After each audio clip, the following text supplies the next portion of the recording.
My ordeal at SeaTac Airport will shock you. This experience I'm about to share with you is yet another example of why employee sensitivity training, a demand outlined in the plus-size travel petition, is desperately needed.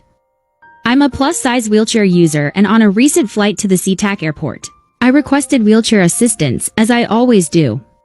When it came time for me to deplane, I saw the employee who would be assisting me with my wheelchair waiting for me in the entry of the jet bridge. As I approached her and she realized she'd be assisting me and not one of the smaller passengers, she started to walk away with the wheelchair while making comments about my size. Even when I told her I really needed the chair and needed her to let me sit down in it, she blatantly ignored me and kept walking. I was then forced to walk up one of the longest jet bridges I've encountered, and she didn't stop. By the time she let me reach the wheelchair and sit down, my lips were white. My oxygen levels had dropped and I almost fainted.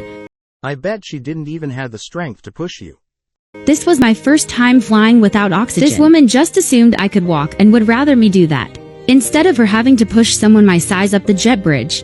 All the other attendants wheeled their passengers up the jet bridge, but my needs were disregarded. This is discrimination. Nobody should be treated this way. Share your story at change.org/size travel.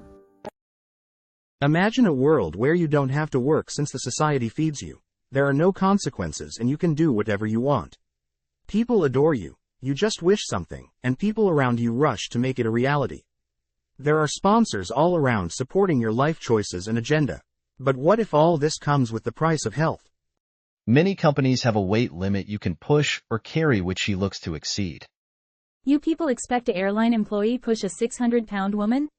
How is that safe for the employee? Not injuring yourself because she can't stop eating. So she needs help. The employee doesn't want to injure herself. What do you suggest happens? Because pushing 500 pounds up a long jet bridge is impossible for most people. There isn't a person that can physically help her. But she didn't tell us what was said.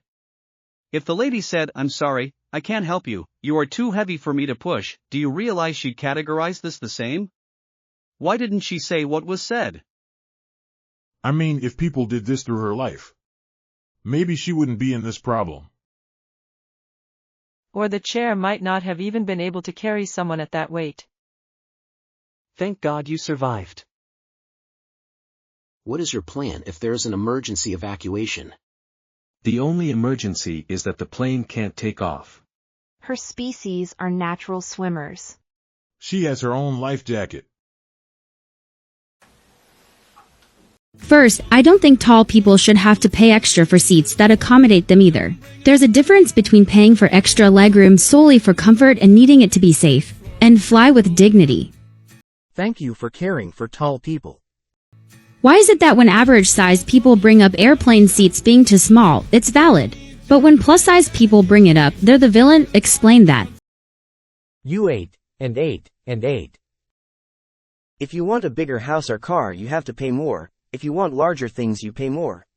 You're paying for space. You have no trouble paying for a value meal. You're literally everything that's wrong with this country in one person. Entitlement and take zero responsibility for your lifestyle. Let's get something straight. Access to public transportation, including air travel, is a civil right.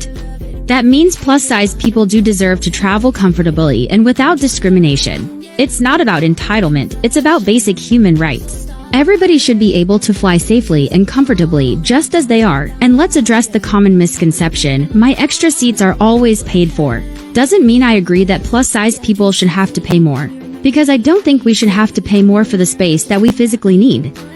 Your comment that implies I don't deserve anything because I'm fat is exactly why I'm fighting. I'm fighting so other plus-size people don't have to deal with your negativity and discrimination. We all deserve respect and dignity regardless of size. It's time the airline industry recognized this and took steps to ensure it.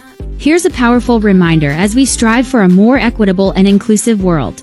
Let us remember that mobility is not a privilege but a basic human right that must be available, affordable, accessible, and safe for all. But is air travel really a civil right or privilege, a luxury? Should you also ask for bigger jacuzzi in hotels as it is your right? Nah, we don't enable unhealthy behaviors. People are so cruel. Keep speaking out. It's cruel what she did to herself and her health. If she has no respect for her body and her health, why should others respect her? Cruel? It's cruel to think air travel is a privilege and not a right. It's a commodity private service. Fun fact. You are in control of your body. Hope this helps. 853 million people fly on U.S. airlines every year. I surveyed thousands of travelers and over 86% of them believe the airline industry is not plus-size friendly. Just to mention that you got these numbers from your followers. This has to change. In 2023, I initiated a petition demanding that air travel become more inclusive. Over 35,000 people have signed it. The fight is far from over. Since launching the petition, it's become even more clear that society unfairly believes plus size individuals shouldn't travel comfortably or without stigma. However, this only fuels my determination to fight for inclusive travel. Plus-size individuals won't be deterred, and I'm committed to advocating for change until it's achieved. Travel is for everybody and nobody should be discriminated against. Sign the petition at change.org/plus-size-travel. Do you want to sign a petition to make the government invent raining donuts every Friday? Something has to change. You're right. Just not what you think. Something has to change. Not my lifestyle, eating habits, exercise habits, etc. But something has to change. What if they become plus-size friendly, but I become super plus-size? Where do we draw a line? Plus-sizeception. Next they're gonna demand that the snack cart comes around 6 times on a 2-hour flight. And be asking for a Diet Coke.